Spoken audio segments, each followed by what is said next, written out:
Hello नमस्कार दोस्तों, मैं ऋषभ आपके चैनल एजुकेशन फॉर ऑल में एक बार फिर से आपका स्वागत करता हूं। आज से मैं एक नया सीरीज स्टार्ट कर रहा हूं जो कि एनसीईआरटी का जो है वो सीरीज रहेगा, जिसमें हम लोग जो है वो पहले ज्योग्राफी को कवर करेंगे 6 से 12 क्लास तक, यानी कि 6 से 12 क्लास तक हम लोग जो है वो चैप्टर वाइज इसका क्वेश्चन आंसर जो है वो करेंगे, जो कि हर एग्जाम में एनसीईआरटी पैटर्न पर आधारित जो है वो क्वेश्चन पूछा जाता है। तो हम लोग पहले एनसीईआरटी का जितना ज्योग्राफी का 6 से 12 तक चैप्टर वाइज हम लोग जो है वो करेंगे, फिर उसके बाद जो है वो अगले सब्जेक्ट को मैं करवाऊँगा।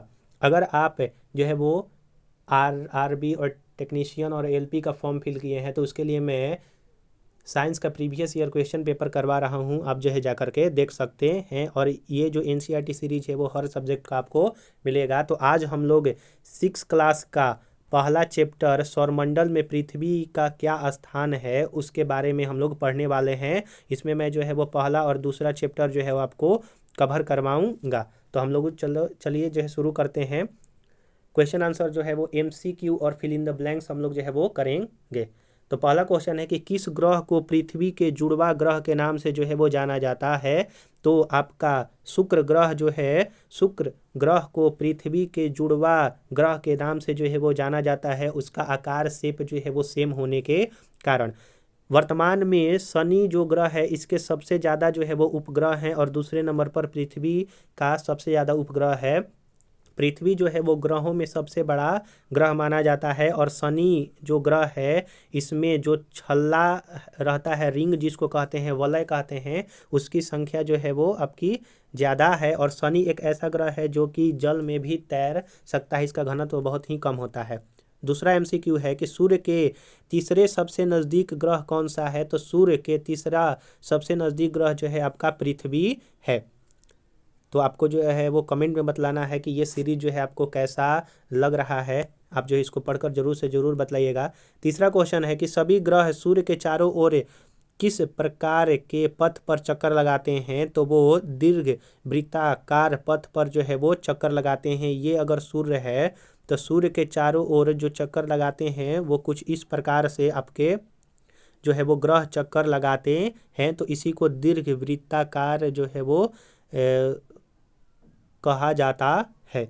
अगला है कि ध्रुव तारा से किस दिशा का ज्ञान होता है। तो ध्रुव तारा से हम लोगों को उत्तर दिशा का जो है वो ज्ञान होता है। ध्रुव तारा जो होता है, जिसको पोल स्टार कहते हैं, यह हर वक्त उत्तर यानी कि नॉर्थ डायरेक्शन में ही उगता है या फिर प्रकट होता है। अगला है कि क्षुद्र ग्रह किन कक्षाओं के बीच में पाया जाता है। तो जो आपका क्षुद्र ग्रह है वो आपका मंगल और बृहस्पति के बीच में जो है वो क्षुद्र ग्रह की पेटी जो है वो पाई जाती है। पृथ्वी जो है वो एक प्रकार का अनोखा ग्रह है क्योंकि इस पर जीवन जो है वो संभव है, जल जो है वो यहाँ पर उपलब्ध है, आप ये भी याद रखिएगा। इसमें तीसरा है कि खाली स्थान को जो है हम लोगों को पूर्ति करना है। तो चलिए हम लोग भरते हैं। पहला क्वेश्चन है कि फिल द ब्लैंक्स का एक समूह जो विभिन्न प्रतिरूपों का निर्माण करता है उसे क्या कहते हैं। तो इसमें हो जाएगा तारों का समूह जो कि विभिन्न प्रतिरूपों का निर्माण करता है उसको तारामंडल या फिर इंग्लिश में कॉन्स्टिलेशन कहा जाता है।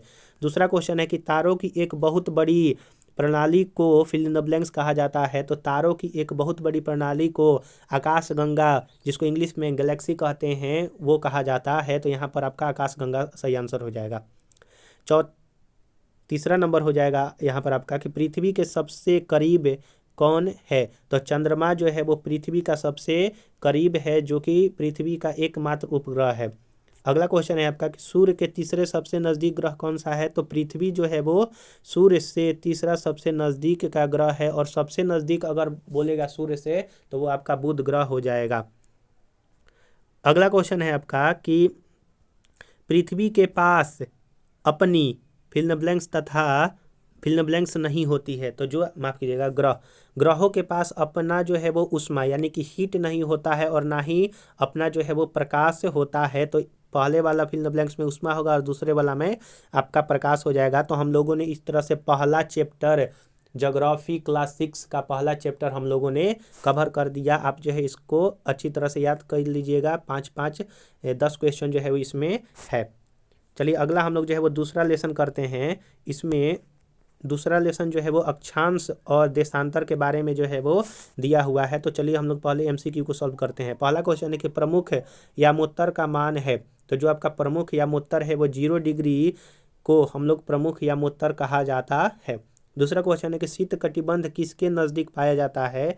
तो जो आपका शीत कटिबंध है वो ध्रुव यानी कि जो पोल होते हैं, ये अगर आपका पृथ्वी हुआ, बीचों बीच जो है इक्वेटर 2 इक्वल भागों में पृथ्वी को काटता है।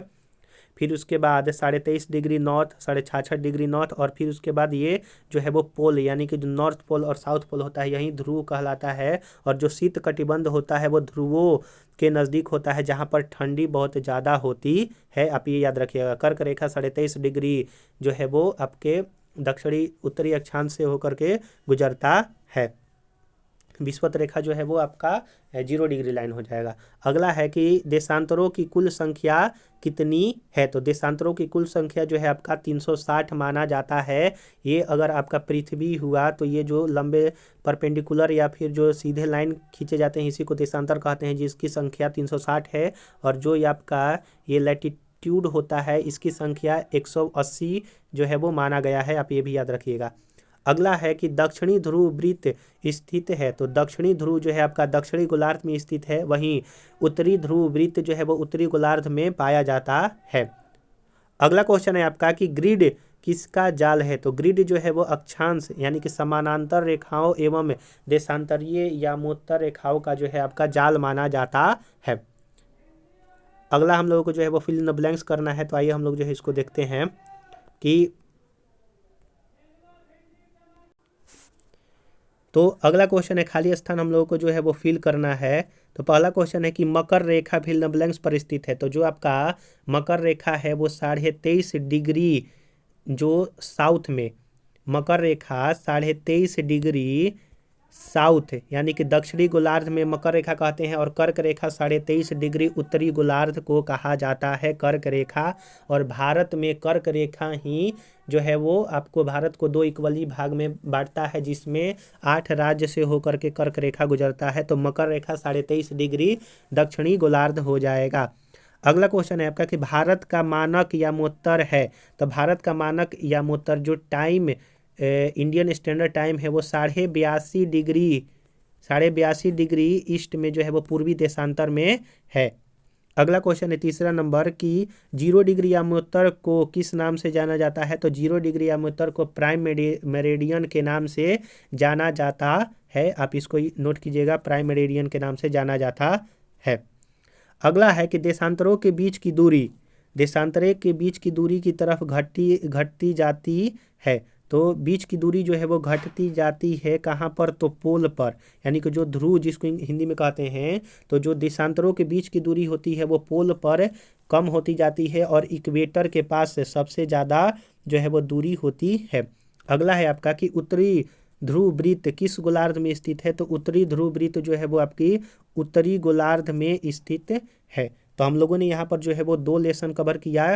क्लास 6 ज्योग्राफी का चैप्टर नंबर 1 और 2 हम लोगों ने कवर कर दिया। इसी तरह से मैं जो है वो आपका क्लास वाइज और चैप्टर वाइज जो है वो ज्योग्राफी को 6 से 12 क्लास तक कवर करवाऊंगा। तो आप इस वीडियो को बहुत ज़्यादा जो है वो ज़्यादा से ज़्यादा अगर शेयर कर सकते हैं तो कर दीजिए। अपने व्हाट्सअप स्टेटस टेलीग्राम ग्रुप में शेयर कर दीजिए। अगर आपको ये वीडियो पसंद आया होगा तो वीडियो को लाइक कीजिएगा, अपने दोस्तों में शेयर कीजिएगा। और अभी तक चैनल को सब्सक्राइब नहीं किए हैं तो चैनल को सब्सक्राइब भी कर दिया कीजिएगा। मैं जो है हर रोज़ 2 से 3 लेसन जो है वो लेकर के आऊँगा और जो है वो आपका क्वेश्चन आंसर करवाऊंगा। अगर आप एलपी टेक्नीशियन का फॉर्म फिल किए हैं तो उसके लिए मैं साइंस का प्रीवियस ईयर क्वेश्चन पेपर करवा रहा हूं, तो आप जो है जा करके देख सकते हैं। आप इसको ज़रूर से ज़रूर शेयर कीजिएगा।